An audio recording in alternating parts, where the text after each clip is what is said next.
국제 구호 활동가이자 국제학 박사인 한비아 작가가 있습니다. 이분이 결혼을 하셨어요. 60대, 그것도 20대 30대도 아니고 60대에 안톤이라는 네덜란드 남자와 결혼을 했고 3년 차에 함께 걸어갈 사람이 생겼습니다 라는 책을 썼습니다. 늦깎이 결혼인 만큼 남들보다 더 가깝고 뜨겁게 살아가는 이야기거니라고 생각했는데 사실 책의 내용은 정반대입니다. 두 분은 결혼은 했지만 항상 같이 살지는 않아요. 1년 중 3개월은 네덜란드에서 3개월은 한국에서 같이 지내고 나머지 6개월은 따로 지내는 소위 336 타임을 자발적으로 갖는 거예요. 전통적인 결혼관으로는 이해할 수 없죠. 결혼하면 한 집에서 한 이불을 덮고 사는 건데 6개월은 따로 보내고 나머지 6개월은 같이 지내는 시간을 둘이 상의한 끝에 그렇게 지내기로 한 거예요. 이유가 뭘까? 이분이 책의 서두 부분에 다음처럼 말하였습니다. 내용이 이렇습니다. 안톤과 함께 쓴 이 책은 우리의 알콩달콩 결혼생활 모습을 모아놓은 이야기가 아니다. 남들과는 사뭇 다른 우리 상황에 맞게 우리만의 방식을 찾아가는 이야기고 결혼 후 더욱 나답게 살아가는 이야기이고 혼자 있는 힘과 함께 있는 힘을 새롭게 발견하는 이야기다라고 얘기해요. 마지막 부분에 보면 왜 우리가 따로 또 같이 이런 결혼 생활을 하게 되느냐?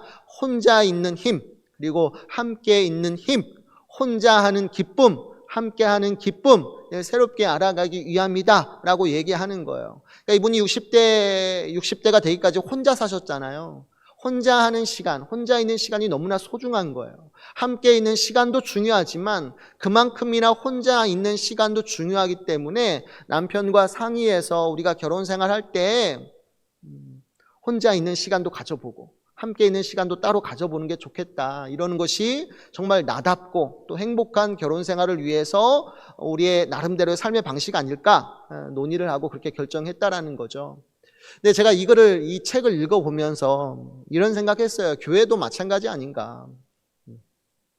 교회는 어떻게 보면 하나님의 집 아닙니까? 고린도전서 3장 9절과 같이 교회는 하나님의 밭이고 하나님의 집이거든요. 근데 하나님의 집인 교회가 아름답게 또 행복한 하나님의 집이 되기 위해서는 어떻게 보면 따로 또 같이 짐을 지는 모습이 반드시 있어야 한다는 거예요.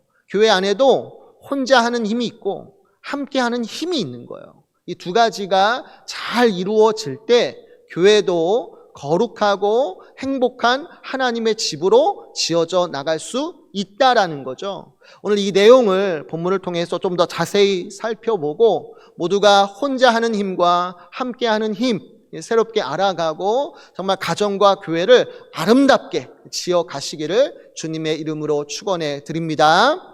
먼저 첫 번째로 따로 짐을 지실 줄 아셔야 돼요. 행복한 신앙생활 하기 위해서 교회를 하나님의 집으로 아름답게 지어 가려면 첫 번째로 따로 짐을 질 줄 아셔야 한다는 거예요. 본문 4절과 5절을 보십시오. 본문 4절과 5절을 보면 각각 자기의 일을 살피라. 그리하면 자랑할 것이 자기에게는 있어도 남에게는 있지 아니하리니 각각 자기의 짐을 질 것이라. 아멘. 먼저 5절을 보면 바울은 우리에게 각각 자기의 짐을 지라. 그러니까 따로 짐을 지라는 거죠. 각각 자기의 짐을 지라고 하였는데 여기에서 짐이라는 단어가 중요합니다. 헬라어로 포르티온인데 이 포르티온에는 여러 가지 의미들이 있습니다. 크게 세 가지인데요. 성경의 용례들을 살펴보면 가령 사도행전 27장 10절에서는 이 포르티온이 무엇으로 번역되냐면 배 실은 화물의 비유가 됩니다. 즉 사도행전 27장 10절에서는 이 포르티온이 배 화물로 의미되고요. 마태복음 23장과 4절 그리고 누가복음 11장 46절에서는 이 종교 지도자인 바리새인들이 유대 백성에게 부과하는 무거운 율법의 계명과 전통들이 나오는데, 이러한 바리새인들과 율법 학자들, 그러니까 율법에도 분명히 계명들이 있죠. 가장 대표적인 도덕법이 십계명인데, 이러한 계명들을 해석할 때 이 십계명의 말씀, 이 10마디의 계명을 우리가 어떻게 더 잘 지킬 수 있을 것인가, 바리새인들과 율법 학자들이 연구하면서 이 계명 외에 수십, 수백, 수천 개의 계명 혹은 규례 혹은 전통들을 따로 만드는 겁니다. 그리고 이것들을 유대 백성에게 지키라고, 어떻게 보면 그들의 어깨에 도무지 지킬 수 없는 많은 짐들을 지워가지고 유대 백성을 너무나 힘들게 만들었다라고 예수님이 책망하고 계시는데,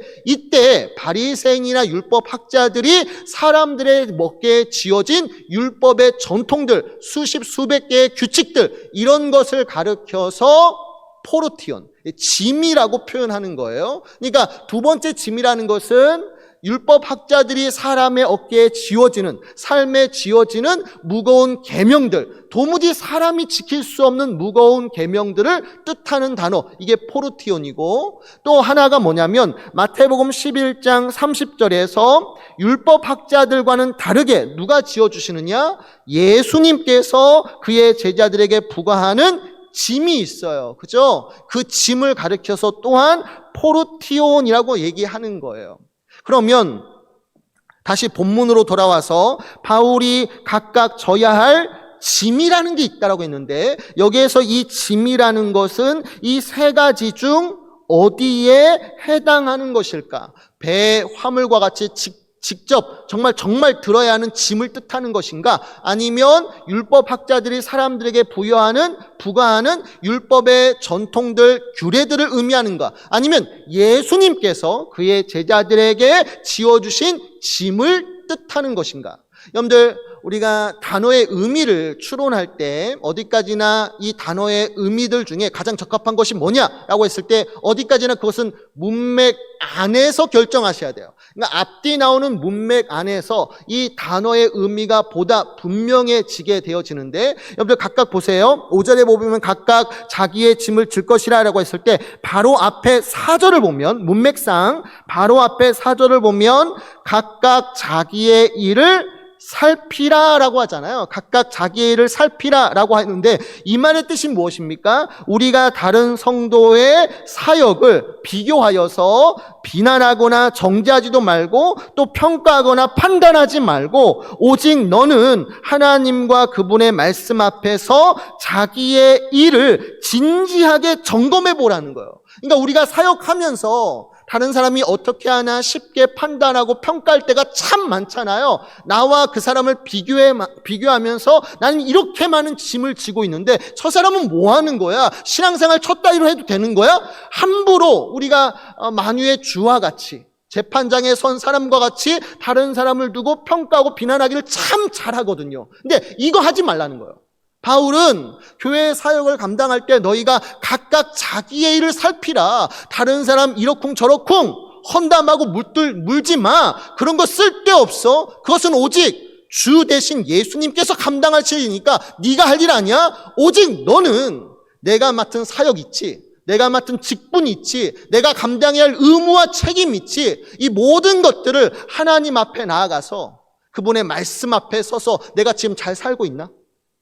내가 지금 제대로 감당하고 있나?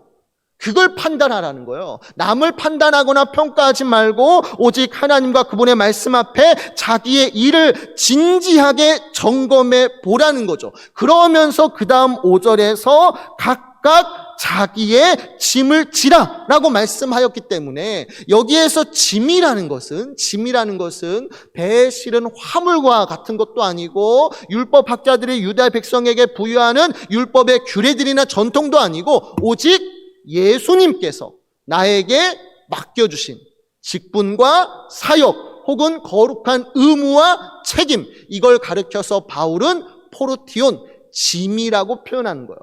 그러니까 정리하면 바울이 5절에서 각각 자기의 짐을 지라라고 명령했을 때 이 말의 의미는 예수님이 우리 각자에게 맡겨주신 짐이 있다. 그게 뭐예요? 여러분이 가진 직분일 수 있고 사역일 수 있고 의무일 수 있고 책임이 있는 거 아닙니까? 주님이 나에게 맡겨주신 짐이 있어요. 일이 있는데 이것을 어떻게 하라는 거예요? 게을리하지 말고 혹은 다른 사람에게 떠넘기지 말고. 이건 누가 져야 돼요? 오롯이 내가 져야 하는 거예요. 주님이 내게 부여하신, 주님이 내게 맡겨주신 일, 이런 직분과 사역은 다른 사람에게 떠넘길 것이 아니라 오롯이 내가 감당해야, 최선을 다해 내가 져야 한다라고 분명하게 말씀하고 있는 거죠. 여러분들, 이것과 관련해서 한 주석에서 이 포르티온, 이 짐이라는 단어를 두고 재미난 해석을 했는데, 재미난 설명을 달아두었는데, 그게 뭐냐면 여기에는 선박의 화물, 병사의 군장 말고도 뭐가 있냐면 태아라는 의미가 있대요. 그러니까 포르티온이라고 했을 때 그것이 태아를 가리키는 단어가 된다라는 거예요. 그러니까 이 풀어 말하면 뭐예요? 여자의 태 속에 든 아기는 뭐라는 거예요? 짐이라는 거예요. 짐이라는 거예요. 어떤 분은 이것에 대해서 굉장히 불쾌하게 생각하실 수 있어요. 어떻게 이런 생각을 가질 수 있느냐? 여자의 태 속에 든 아기가 축복이지 어떻게 그게 짐이라고 말할 수 있느냐? 생각하시는 분들도 있을 거예요. 근데 여자의 입장에서 보면, 임산부의 입장에서 보면 뱃속에 든 아기가 분명 축복이죠. 정말 귀한 존재이지만 다른 한편으로는 나를 너무나 힘들게 하는 짐일 수도 있다라는 거예요. 여러분들, 이것과 관련해서 예수님이 짐진 우리에게 위로와 힘이 되는 말씀을 주시는데 그게 마태복음 11장 29절과 30절 말씀이에요. 너무 귀한 말씀인데 우리 다 함께 읽어볼까요? 정말 내가 지어진 이 짐이 무겁다고 느껴졌을 때 이와 같이 하시면 돼요. 우리 함께 읽겠습니다. 준비 시작. 나는 마음이 온유하고 겸손하니 나의 멍에를 메고 내게 배우라. 그리하면 너의 마음이 쉼을 얻으리니 이는 내 멍에는 쉽고 내 짐은 가벼움이라 하시니라. 아멘. 내 짐은 가볍다. 여기서 말하는 짐이 포르티온이에요. 근데 여러분 보세요. 이처럼 내게 부여하신 이 짐, 직분과 사역, 의무와 책임이 때로는 무겁게 느껴질 때 어떻게 하라는 거예요? 너는 나의 멍에를 메라는 거예요. 너는 나의 멍에를 메라는 거예요. 수고하고 짐진 자들아 다 내게로 와서 뭐 하라는 거예요? 나의 멍에를 메라. 나의 멍에를 메라는 뜻이 무엇입니까? 한마디로 너희의 마음을 스스로 낮추고 겸손히 낮추고 예수님을 주인으로 인정하고 그분께 철저히 복종하라는 거예요. 내 목에 멍에를 씌운다는 것은 그 멍에를 씌운 자가 내게 주인이라는 거예요. 내가 철저히 복종해야 할 대상이라는 거예요. 그러니까 예수님의 멍에를 메라는 것은 스스로 겸손한 마음을 가지고 주인 되신 예수님께 철저히 복종하라는 거예요. 다시 말해서 각자가 하나님의 일을 감당할 때 혹 그것이 무거운 짐처럼 느껴지거든 혼자 어떻게든 이겨나려고 애쓰지 말고 어떻게 하라는 거예요? 겸손한 마음으로 예수님 앞에 나아가 주님, 내가 너무나 부족해요. 내가 너무나 연약합니다. 주님의 일을 감당할 때 주님이 부여하신 이 직분과 사역이 내게 너무나 무겁습니다. 내게 감당할 힘이 없습니다. 주님, 나를 도와주시옵소서. 두 번째로는 함께 짐을 지는 것도 필요해요. 그러니까 따로 짐을 지는 것도 중요하지만 함께 짐을 지는 것도 중요해요. 여러분들 본문 2절을 보시겠어요? 본문 2절을 보면 너희가 짐을 서로 지라. 그리하면 그리스도의 법을 성취하라. 아멘. 여러분들 5절 말씀에는 각자 자기의 짐을 지라고 했잖아요. 근데 2절 말씀은 좀 반대되는 말씀이 나와요. 이번엔 뭐예요? 너희가 짐을 어떻게 해요? 서로 지래요. 각각 자기의 짐을 지라. 5절에서는 그렇게 말씀하셨는데 2절에서는 너희가 짐을 서로 지라는 거예요. 여러분들 2절에서 너희가 짐을 서로 지라라고 했을 때 여기에서 짐이라는 것은 본문 5절에서의 짐과는 다른 단어예요. 한글 성경에는 똑같이 짐이라고 쓰여져 있지만 원어로 보면, 헬라어로 보면 전혀 다른 단어예요. 5절에서의 짐은 포르티온이잖아요. 근데 2절에서의 짐은 헬라어로 바로 쓰이고 문자적으로 무게, 짐, 고통이라는 의미를 가지고 있어요. 그러니까 차이점이 뭐냐면 2절에서의 짐이라는 것은 5절에서의 짐, 곧 예수님이 각자에게 맡겨주신 의무와 책임, 직분과 사역을 말하는 것이 아니라 2절에서의 짐은 어떤 짐이에요? 사람이 육체적, 영적, 도덕적, 사회적으로 당할 수 있는 모든 고통들 있잖아요. 그 고통들을 가르쳐서 바로스, 이러한 짐은 어떻게 하라는 거예요? 서로 나눠지라는 거예요. 그러니까 예수님이 내게 부여하신 직분은 오로지 내가 감당해야 돼요. 태아와 같이 남에게 떠넘길 수 있는 문제가 아니에요. 내가 감당해야 할 짐이지만 우리가 또한 나눠져야 할 짐이라는 게 있는데 그게 뭐예요? 사람이 당할 수 있는 모든 고통들 있잖아요. 인생이 당할 수 있는 모든 고통들이 있는데 그런 고통들은 혼자 지려고 애쓰지 말고 어떻게 해요? 나눠라. 교회 모든 성도들이 고통당하는 성도들을 보면 나 몰라라 하지 말고 그 고통을 함께 나눠지라라고 명령하고 있는 거예요. 예수님이 교회 가운데 주신 새 계명이 있단 말이에요. 그건 다른 거 없어요. 서로 사랑하라는 거예요. 근데 우리가 다른 연약한 지체의 고통을 이해하고 섬겨주고 기도하고 사랑하는 삶을 살아갈 때 이건 뭐라는 거예요? 그리스도의 새 계명, 서로 사랑하라는 이 계명을 이룬다라고 말씀하고 있는 거예요. 여러분들 로마서 13장 10절 후반부에서 뭐라고 나온지 아십니까? 사랑은 율법의 완성이라고 했어요. 우리가 하나님의 말씀을 지킬 때 뭐 여러 가지 것들이 있지만 그 중심에 사랑이 없잖아요. 사랑이 없으면 율법을 어기는 거예요. 사랑은 뭐예요? 모든 율법의 완성이에요. 사랑하는 삶이야말로 하나님의 말씀을 지키는 최고의 순종이에요. 이거 어떻게 해요? 사랑하는 삶을 살아라. 서로 섬겨주고 서로 기도하고 서로 사랑해 주라는 거예요. 그래서 함께 세워져 가라. 함께 일어서라. 명령하는 거죠. 그러니까 무슨 말인지 이해되시죠? 예수님이 나에게 맡겨주신 일, 직분이나 사역은 태아와 같아서 누군가에게 떠넘길 수 있는 문제가 아니에요. 이건 오로지 내가 감당해야 할 일이에요. 날마다 주님의 멍에를 지고 주인 되신 예수님 앞에 나아가 도움을 구함으로써 그분이 주신 능력으로 내게 맡겨주신 이 사명 잘 감당하는 거예요. 이건 남에게 떠맡겨서는 안 돼요. 그러나 다른 사람의 고통에 대해서는 그 네 인생이니까 네가 알아서 해야지. 이게 아니고 사랑방 수련 중에 누가 아파요, 슬퍼요, 고통당하면 그걸 내 일처럼 끌어안고 기도해 줘야 한다는 거죠. 섬겨주라는 거죠. 사랑하는 삶을 살라는 거예요. 그게 뭐예요? 그리스도의 법을 이루는 것이다. 그런 교회 가운데 하나님께서 풍성한 은혜와 복을 부어주신다는 거죠. 여러분들 담양에 가보면 메탈색 퀘이아 가로수 길이 있잖아요. 한 해에 수십만 명이 다녀갈 정도로 유명한 곳인데 하늘로 빛이 솟은 메탈색 퀘이아 나무들을 보면 저절로 마음의 힐링이 찾아오죠. 근데 나무 의사인 우정용 씨의 책에서 이 나무에 관한 이야기를 보면서 참 놀라웠어요.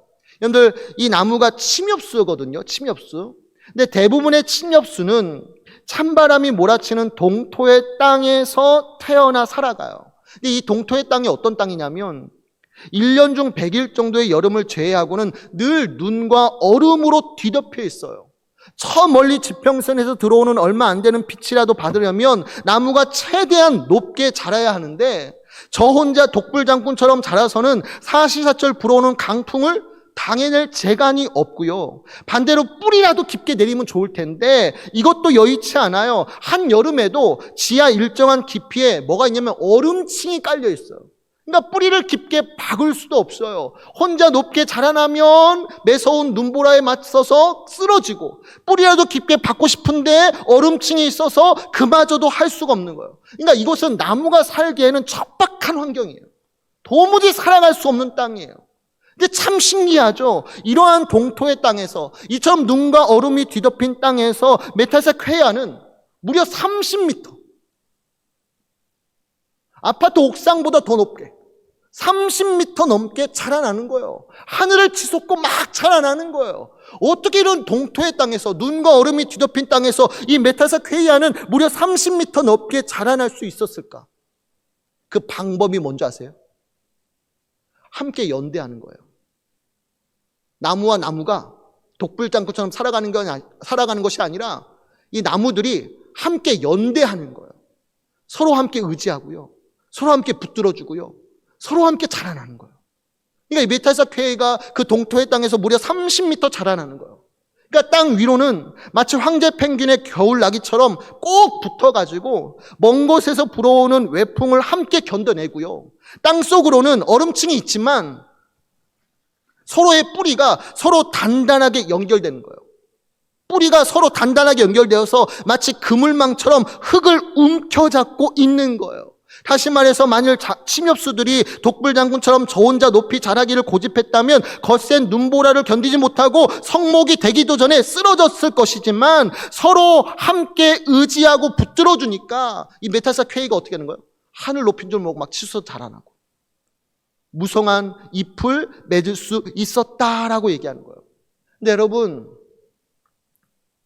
오늘날 교회가 이 척박한 세상 속에서 정말 영적인 성장을 이루고 정말 사시사철 푸르른 열매와 잎을 맺는 부흥의 역사가 일어나려면 어떻게 하는 줄 아세요?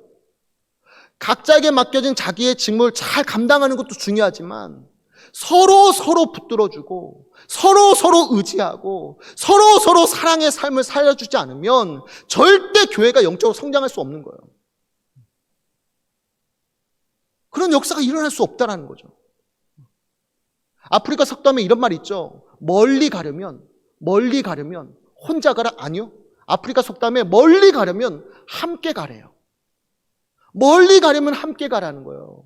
그러니까 여행을 하다 보면 혼자 있을 때가 편하잖아요. 혼자 갈 때가 편하고 빠른 거라고 생각하는데 절대 그렇지 않아요. 그런 사람은 곧 쓰러져요. 넘어져요. 옆에 지탱할 사람이 없으니까. 옆에 붙들어줄 사람이 없으니까. 정말 여행하면서 멀리 가기를 원한다면 함께 가라는 거예요. 왜? 붙들어줄 사람이 있으니까. 그렇게 홀로 신앙생활 하는 사람들 보면 영적으로 성장하는데 크게 막힘이 있어요. 누가 쓰러질 때 옆에서 기도해주거나 섬겨주거나 붙들어줄 사람이 없기 때문에 그 사람은 분명 곧 쓰러질 때 아주 낭망하고 낙심하게 돼요. 혼자 신앙생활 하는 사람 보면 영적으로 딱 막힘이 있어요. 근데 왜 하나님께서 우리를 교회로 묶어주셨을까요? 혼자 신앙생활 가능하면 그냥 혼자 신앙생활하게 놔두지. 왜 교회 가운데 꼭 등록해서 세례를 받고 함께 웃고 웃는 공동체를 만들어 주셨을까요? 혼자 신앙생활 할 수 없는 존재니까. 바울도 그런 뜻에서 너희는 혼자 그 고통을 짊어질 수 없어. 영적으로든 육체적으로는 어떤 고통이 임했을 때 그것이 죄로 인한 것이라 할지라도 어떻게 하라는 거예요? 나 몸을 나라 하지 말고 서로 붙들어 주라는 거예요. 도움을 요청하는 거 부끄럽게 생각하지 말라는 거예요. 어려움을 당할 때 곁에 있는 가족, 사랑방 순원들, 우리 순장님에게 기도 요청하라는 거예요. 저는 당연히 해야겠죠. 그러나 여러분들 힘이 들 때 순장님들에게 기도 요청하세요. 순장님들 그거 하라고 있는 거거든요, 지금. 여러분들 당장 위기에 처할 때 기도 요청할 수 있는 사람이 몇 분 계셔요? 지금. 나 힘들고 어려울 때 날 좀 위해서 기도해줘. 요청할 수 있는 분이 계셔요, 지금? 계시다면 몇 분 계셔요? 아무도 없다면 언젠가는 쓰러졌을 때 누굴 붙드실 겁니까? 누가 나를 위해서 기도해 줄 수 있을까요? 여러분들 내년도에는 반드시 사랑방 안에서 함께 자라나세요. 순장하고 순원들 꼭 사랑방 안에 들어가셔서 처음에는 서먹서먹할지라도 함께 말씀과 기도 가운데 함께 붙들어 주시고 함께 의지하신다면 여러분의 신앙생활 가운데 분명히 성장이 있을 거고요. 사시사철 시냇가에 심은 나무와 같이 수많은 열매들이 맺히고 교회 가운데 놀라운 부흥이 일어나게 될 줄 믿으시기 바랍니다. 오늘 여기는 저와 여러분들이 예수님 맡겨주신 직분은 예수님이 주신 힘과 능력으로 잘 감당하시고 또 서로의 고통에 대해서는 나몰라라 하지 마시고 함께 섬겨주고 기도하고 사랑해 주어서 정말 가정과 교회가 하나님의 은혜로 충만해지기를 주님의 이름으로 축원해 드립니다.